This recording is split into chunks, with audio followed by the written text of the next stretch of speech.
नमस्कार and welcome to Bharat affairs. Recently the Washington Post जो कि एक अमेरिकन मीडिया आउटलेट है, यहाँ पर एक आर्टिकल पब्लिश होता है जहाँ पर साफ साफ इंडिया के ऊपर में एलिगेशन लगाए जाते हैं। कहा यह गया कि यहाँ पर एक सीक्रेट कॉन्टेक्ट्स के जरिए इंडिया के जो एजेंट्स हैं, मतलब कि रॉ की हम बात कर रहे हैं, रिसर्च एंड एनालिसिस विंग की हम बात कर रहे हैं, और मालदीव्स के जो पॉलिटिशियंस हैं, दोनों के बीच में एक साठगांठ देखी गई है।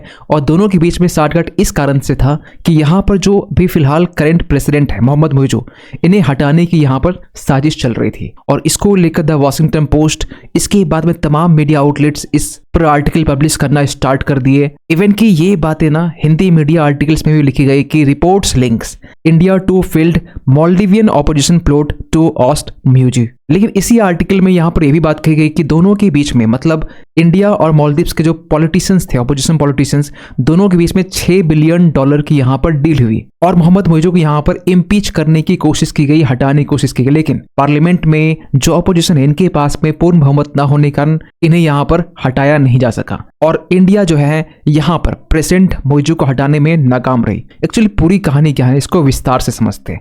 हुआ ये है कि द वॉशिंगटन पोस्ट ये एक आर्टिकल पब्लिश करता है इस आधार पर कि हमारे पास में एक इंटरनल डॉक्यूमेंट हाथ में लगा है, और ये जो इंटरनल डॉक्यूमेंट है जिनका टाइटल है डेमोक्रेटिक रिन्यूअल इनिशिएटिव। आगे हम बात करेंगे इसको लेकर भी, ये कहाँ से मिला है, ये जो डॉक्यूमेंट है, ये सीक्रेट डॉक्यूमेंट इन्हें कहाँ से मिला है। और इस डॉक्यूमेंट में बेसिकली कुछ बातें लिखी गई है। लिखा यह गया कि जो मालदीव्स के जो ऑपोजिशन पॉलिटिशियंस हैं, कुल मिलाकर ये कहा जा रहा है कि 40 मेंबर ऐसे थे जो पार्लियामेंट के, ये मोहम्मद मोइजू को हटाने की साजिश कर रहे थे, इम्पीच करने की कोशिश कर रहे थे। और इस सब के पीछे इंडिया की रॉ एजेंट या हम ये कि इंडिया की जो स्पाई एजेंसी है वो इसमें इन्वॉल्व थी। कहा यह भी गया कि इस डॉक्यूमेंट में भी कहा गया कि मोहम्मद मोइजू को हटाने में 10 सीनियर आर्मी ऑफिसर्स और पुलिस ऑफिसर, इसके अलावा 3 पावरफुल क्रिमिनल गैंग्स ये भी शामिल थे मोइजू को रिमूव करने में। और ये काम के लिए जो कॉन्स्पिरेटर्स हैं, इन्हें यहाँ पर 87 मिलियन मालदीवियन रुपया, या हम इसे 6 मिलियन कह सकते हैं, जो US डॉलर है, इतना इन्हें दिया गया था। और ये दिया गया इंडिया की तरफ से, ऐसा दावा किया जा रहा है द वॉशिंगटन पोस्ट रिपोर्ट के जरिए। लेकिन जैसे ये रिपोर्ट सामने आती है, मालदीव्स के फॉर्मर प्रेसिडेंट मोहम्मद नाशीद ये रिप्लाई करते हैं, ये ट्विटर में रिप्लाई करते हैं वॉशिंगटन पोस्ट को ऐड करके कि I read the interest today's the Washington Post article, I was unaware of any serious plot against the president। ये साफ साफ इस बात पर कह रहे हैं कि ऐसी कोई बात यहाँ पर इंडिया से हुई नहीं हमारी, क्योंकि उस वक्त ये ऑपोजिशन में थे। आज भी वैसे ऑपोजिशन में यही है, इन्हीं की पार्टी है। और हमने कभी ये कोशिश ही नहीं की कि मालदीव्स में रेजिम चेंज किया जाए, और इसमें इंडिया कभी क्यों चाहेगा कि मालदीव्स में जो मोहम्मद मोइजू की सरकार है वो ना रहे। आगे हम बात करेंगे इंडिया और मालदीव्स के रिलेशंस को लेकर भी क्या करंट में चल रहा है। लेकिन वॉशिंगटन पोस्ट जो एलिगेशन लगा रहा है खासकर इंडिया के ऊपर में, इसका आधार क्या है?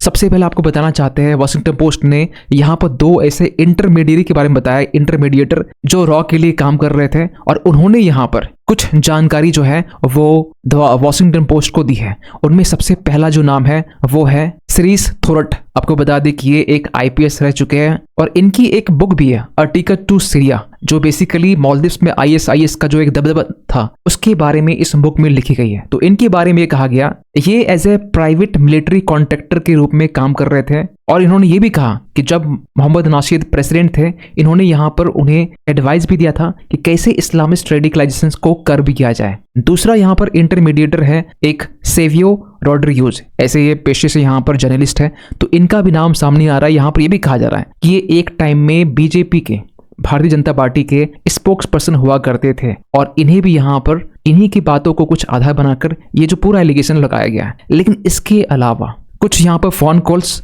और मीटिंग्स जो सीक्रेट तरीके से जो रॉ ऑफिशियल्स और थोरट के बीच में हुई है, इनको भी यहाँ आधार बनाया गया किस तरीके से यहाँ पर सीरीस थोरट और जर्नलिस्ट का यूज किया गया है। ऐसा एलिगेशन द वॉशिंगटन पोस्ट लगा रहा है इंडिया के ऊपर में। और ये जो पूरी जो डिटेल्स है ये कौन प्रोवाइड किया, तो यहाँ पर लिखा गया कि the Muizzu family adviser provided the post with surveillance records. जो फोन कॉल्स, जो मीटिंग्स यहाँ पर रॉ ऑफिशियल्स और थोरट के बीच में ये चीजें प्रोवाइड की गई, मोइजू कोई फैमिली एडवाइजर है उनके तरफ से। लेकिन द वॉशिंगटन पोस्ट में ये भी लिखा गया है कि but did not explain how the records were obtained. लेकिन ये नहीं बताया गया कि इनके पास में जो फैमिली एडवाइजर है, इनके पास में रॉ ऑफिशियल्स और थोरट के बीच में जो मीटिंग्स हैं, जो फोन कॉल्स है, इसकी रिकॉर्ड्स कहाँ से आई। फिर द वॉशिंगटन पोस्ट ये भी लिखता है कि हमने यहाँ पर कांटेक्ट किया थोरट को और रॉड्रिग्यूज को। इन्होंने यहाँ पर सेपरेटली ये कंफर्म किया है कि मोइजू को हटाने में हमारा प्लान था, लेकिन इन्होंने साथ में भी कहा कि बट डिक्लाइन टू से whether they were working on behalf of the Indian government.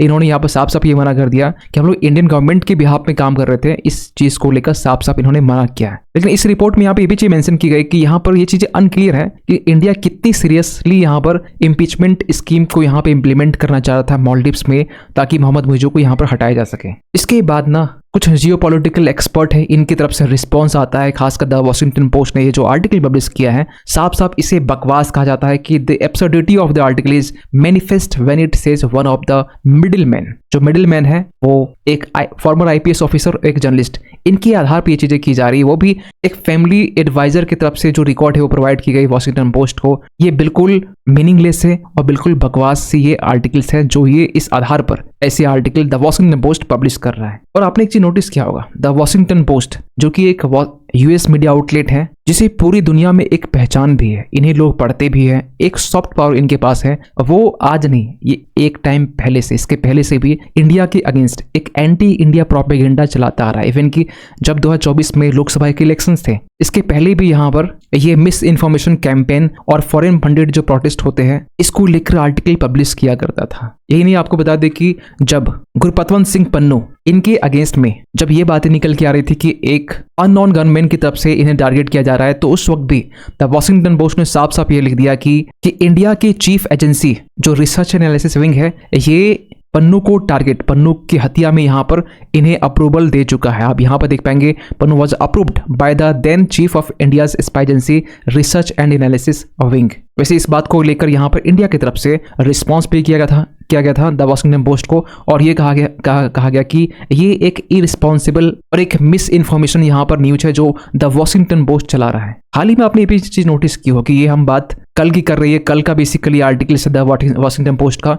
इन्होंने यहाँ पर यह भी लिख दिया कि इंडिया की तरफ से ना अननोन गनमैन के जरिए पाकिस्तान के जो लोग हैं इन्हें यहाँ पर टारगेट करने की कोशिश की जा रही है। आप यहाँ पर देख पाए, in India shadow war with Pakistan a campaign of covert killing. और इसके पीछे जो इमेज आप यहाँ देखिए, इंडिया के पास में एक इमेज, जो पर्सन है अपने हाथ में पिस्टल रखा हुआ है, क्योंकि रिसेंटली आपने चीज नोटिस की होगी कि यहाँ पर बहुत सारे ऐसे टेररिस्ट हैं जो इंडिया में अटैक कर चुके हैं, इंडिया को टारगेट बनाना चाहते हैं, जो पहले ही इंडिया को के ऊपर में षड्यंत्र रच चुके हैं। इनको यहाँ पर अननोन गनमैन की तरफ से टारगेट किया जा रहा है। कुछ लोग हार्ट अटैक से जिनकी टिकट कट रही है, लेकिन इन सब चीज को लेकर द वॉशिंगटन पोस्ट जो है वो मानता है कि इंडिया इसमें इन्वॉल्व है। खैर, द वॉशिंगटन पोस्ट को लेकर यहाँ पर जो ट्रंप है, ये भी एक टाइम में कह चुके हैं, 2017 का ये आर्टिकल है यहाँ पर बिजनेस स्टैंडर्ड का, जहां पर ट्रंप ने वॉशिंगटन पोस्ट के ऊपर में ये कहा था कि इनके जो रिपोर्टर्स हैं और जो इनके आर्टिकल्स होते हैं ना, ये सारे फेक न्यूज पर बेस्ड होते हैं। लेकिन दूसरी तरफ मालदीव्स जो कि इंडिया का एक क्लोज नेबर है, इंडिया का और मालदीव्स के बीच में कल्चरल एंड हिस्टोरिकल रिलेशंस भी हैं, और इंडिया फर्स्ट पॉलिसी में इंडिया हमेशा से, चाहे बांग्लादेश हो जो फिलहाल भी बिगड़ा हुआ है, चाहे श्रीलंका हो, नेपाल हो, भूटान हो, accept Pakistan, China,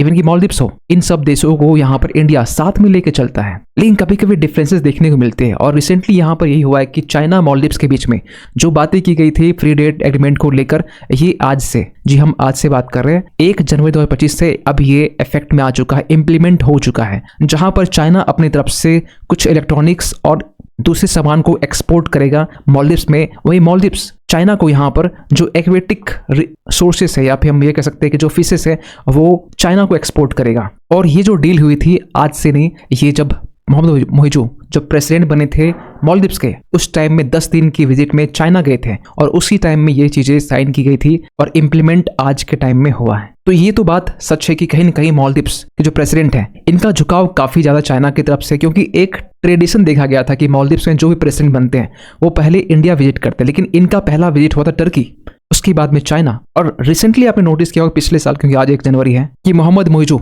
India visit करते अक्टूबर मंथ की हम बात कर रहे हैं। वैसे इन्होंने यहाँ पे इंडिया को लेकर साफ साफ ये कह दिया कि हम लोग चाइना के साथ तो रिश्ता भले यहाँ पर अच्छे हैं, लेकिन हम लोग यहाँ पर इंडिया के सिक्योरिटी इंटरेस्ट को अंडरमाइन नहीं करेंगे चाइना को लेकर। ये साफ साफ मोहम्मद मोइजू जब इंडिया आए थे फर्स्ट बायलैटरल विजिट के तौर पर, तब इन्होंने अपनी तरफ से ये बातें कही थी। इवन कि इंडिया की तरफ से ना मोहम्मद मोइजू के इलेक्शन जीतने से पहले और बाद में जब इंडिया आउट कैंपेन चला है, इसके बाद में इंडिया के अगेंस्ट यहाँ पर बहुत सारे स्टेटमेंट दिए गए। इसके बावजूद भी यहाँ पर इंडिया जो है मालदीव्स की मदद करता रहा। मालदीव्स को यहाँ पर जो लोन को लेकर एक्सटेंशन है ये भी बढ़ाता रहा। इवन कि इसके अलावा जो एसेंशियल कमोडिटीज है इसको भी लेकर इंडिया काफी मदद की है मालदीव्स की। और करंट स्टेटस देखे ना तो यहाँ पर इंडिया और मालदीव्स के बीच में जो मोहम्मद मुइज़ की जो सरकार है, दोनों के बीच में रिश्ते कुछ बिगड़े कुछ खास नहीं है, नॉर्मल ये कह सकते हैं। जितना आज के टाइम में इंडिया बांग्लादेश के बीच में जो रिश्ते बिगड़े हैं, जहां पर एक अनडेमोक्रेटिक गवर्नमेंट चल रही है बांग्लादेश में, इसके कंपैरिजन में मालदीव्स के साथ जो रिश्ते हैं इंडिया के फिलहाल तो भी अच्छे हैं। लेकिन चाइना को हम लोग अंडर एस्टिमेट नहीं कर सकते हैं। चाइना जहां पर आज के टाइम में चाहे बांग्लादेश हो, श्रीलंका हो, मालदीव्स हो,